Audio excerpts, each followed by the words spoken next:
Hi, welcome to the farm. I'm Martha Burgin, butter churner with Hart Square, and I'm demonstrating butter churning for you today. I'm using a crock churn right now. This is one that I used when I was a little girl.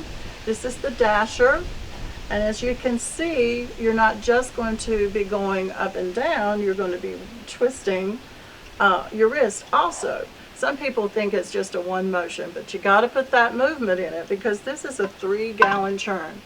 And we've got to move that cream around. And that takes a lot of muscle to go around with that. Now, this also is a family churn. As you can see, it's a wooden churn. This would be made by a cooper. A cooper makes barrels. The wood is notched so that it stays together, and then this band helps to hold this all together. These are older churns. This is a daisy churn. It was made around the early 1900s. The families were smaller and they wanted a little more modern churn for the little woman to help her out. I can churn right-handed, left-handed, I can stand up, I can sit down, I can even carry it around to do other chores while I'm churning butter. Now, what I have in this churn is cream. If you were living back in the day, you would have to get up early in the morning and go out to the barn and milk Old Bessie. Old Bessie is a Jersey cow. Jerseys give the best cream. And so you bring that in your milk bucket and set it down, and the cream will actually rise to the top. You take the cream off, put it into your churn, and this one is a gallon churn. So as the families were smaller, they didn't have to have as much butter for the week. Some families might have 10 children and mom and dad, so you would have to have a lot of butter to make for the week. And they would set aside one day a week so that they could get all the butter made and still get all their chores done. These are butter molds. After the butter is made, we would pack the butter into the molds, and when you pop it out, you have a round cake of butter. This one would have an imprint of a flower on it. This one is just a square cake of butter, very plain. Sometimes they would have their initials carved on them. This one is a butter mold that I used when I was a little girl. This belonged to my grandparents. It has an acorn and leaf on it. Today I have about a pint, maybe a pint and a half of cream in this churn. So this would probably take about 45 minutes of churning, and some of the things that they would do while they were churning, sometimes they would make up songs and they would sing to pass the time. Sometimes they would Sometimes they would bug their brother or sister to come and take their turn so that they could go do something else. One thing that they did is they would take the churn and they would attach it to the horse. And of course the horse or the mule was pulling the plow. So as the horse is going through the garden, plowing the ground, the churn is actually moving with the movement of the horse, and they would be making butter so they could multitask. And by the time they got through with their garden plowing, they would have butter. And another thing that they would do, back in the day when they were traveling from one place to another, and they were in the wagon, they would put the churn on the horses. And as they were traveling, when they got to the place, they would have butter by the time they got there. Pretty smart.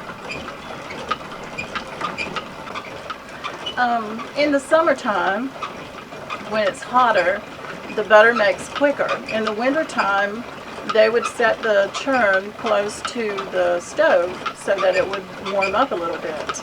And then they would be able to make the butter quicker.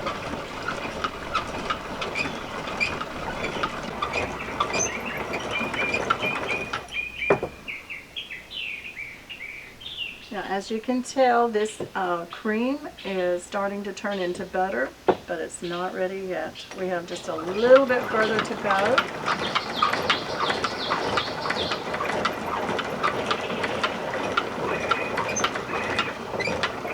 Now when this butter gets made and we take it out, the milk that's left over is called buttermilk. Now this buttermilk is not wasted. They did not waste anything on the farm. Everything was used. The milk, the buttermilk that's left over, you can make pancakes, you can make biscuits, pie crust, makes great flaky pie crust, or you can drink them buttermilk. A lot of people just still do that today. It's good for your stomach, it's good for what ails you.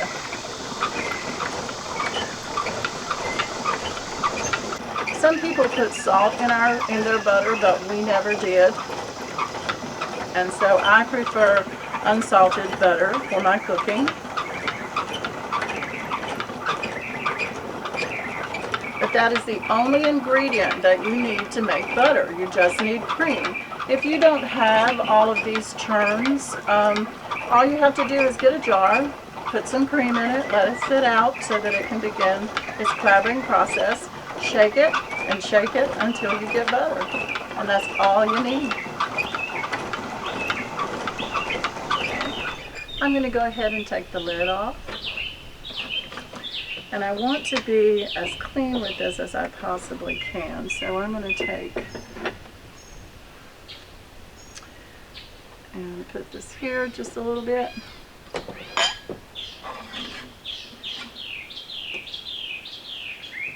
And the butter is always around. Reminds you of ice cream, doesn't it? You've probably churned and made ice cream before.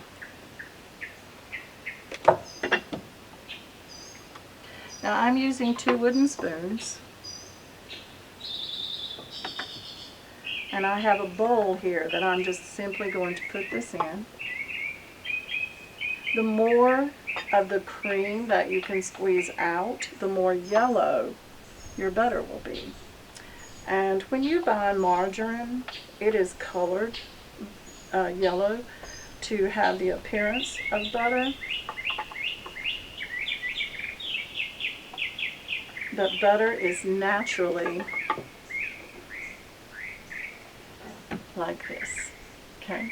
So the more cream that you squeeze out, the more yellow it will be. So today, I'm just going to give you an example of this. Now we've made about a pint, using about a pint of cream.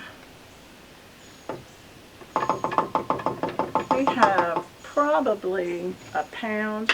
I'm just going to take and press this like this, and I'm going to put that over. You see how the cream is coming out, and you have to work that up. If I was at home, I would have a pan of ice cold water, put that butter in there, and then you've got to be able to squeeze the milk and the water out. So once you have as much of the